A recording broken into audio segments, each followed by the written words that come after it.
Radhe Radhe friends, मैं सत्यम भारद्वाज आज आप सबके समक्ष फिर उपस्थित हुआ हूँ एक नए कविता के साथ, जिसका शीर्षक है फौजी। जो कुछ इस प्रकार शुरू होता है कि फौजी को नहीं है परवाह अपने शान और शौकत की, कि फौजी को नहीं है परवाह अपने किसी शान और शौकत की, नहीं है भूख उन्हें किसी धन और दौलत की। कि सर्द की ठंडी रातों में, ग्रीष्म की जलती रातों में भी रखते हैं वो अपनी आंखें मुस्तेज, दुश्मनों की खोज में हमेशा रहते हैं वो तत्पर, सरहद पर रख कर हाथों में बंदूक। और जो लोग बिना सोचे समझे ना फौजी पे टिप्पणी कर देते हैं, ये लाइंस कुछ उनके लिए है। जरा गौर फरमाइएगा कि जिस जिंदगी को तुमने फिक्र में जिया है ना, उस जिंदगी को उन्होंने फक्र से जिया है।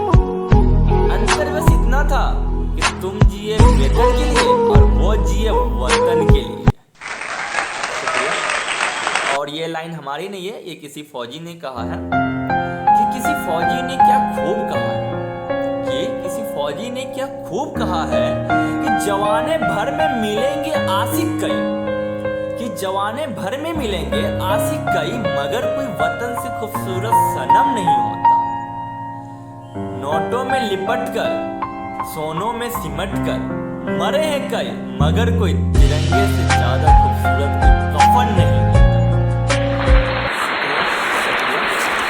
और आगे की लाइन कुछ इस प्रकार है।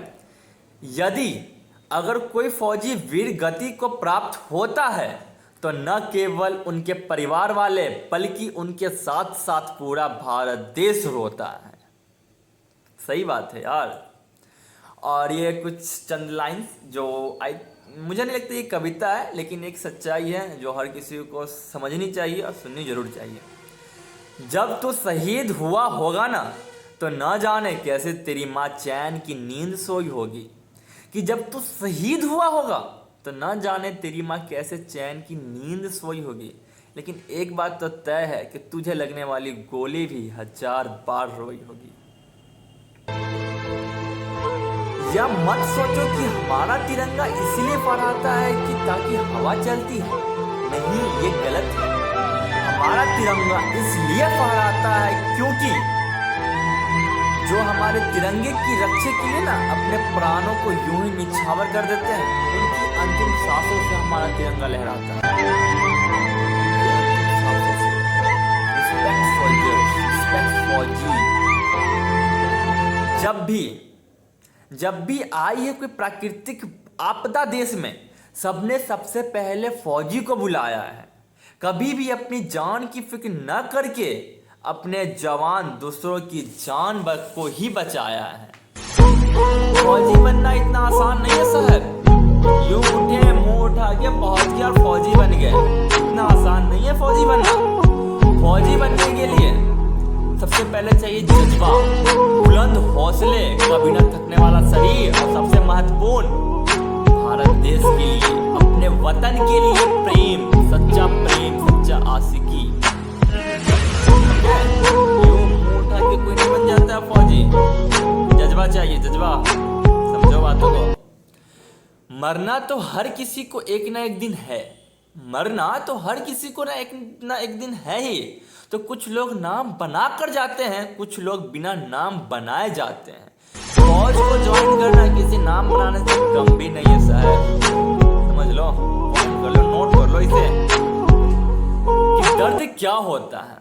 ये कुछ पंक्तियाँ हैं जब हमारे फौजी शहीद होते हैं, जब उनके परिवार वाले उनकी प्रतीक्षा करते हैं।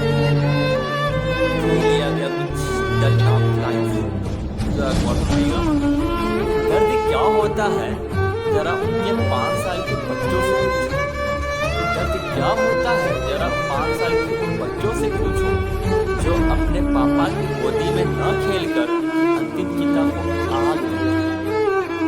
कि दर्द क्या होता है उस माँ बाप से पूछो, जिन्होंने अपनी इकलौती संतान खो देते हैं।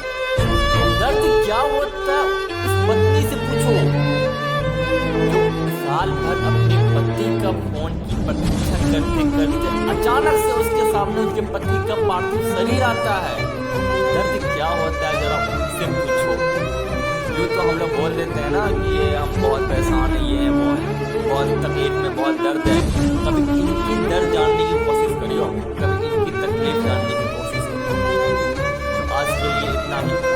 तो I hope you respect soldiers, hashtag I love India, hashtag Vande Mataram, hashtag जय हिंद।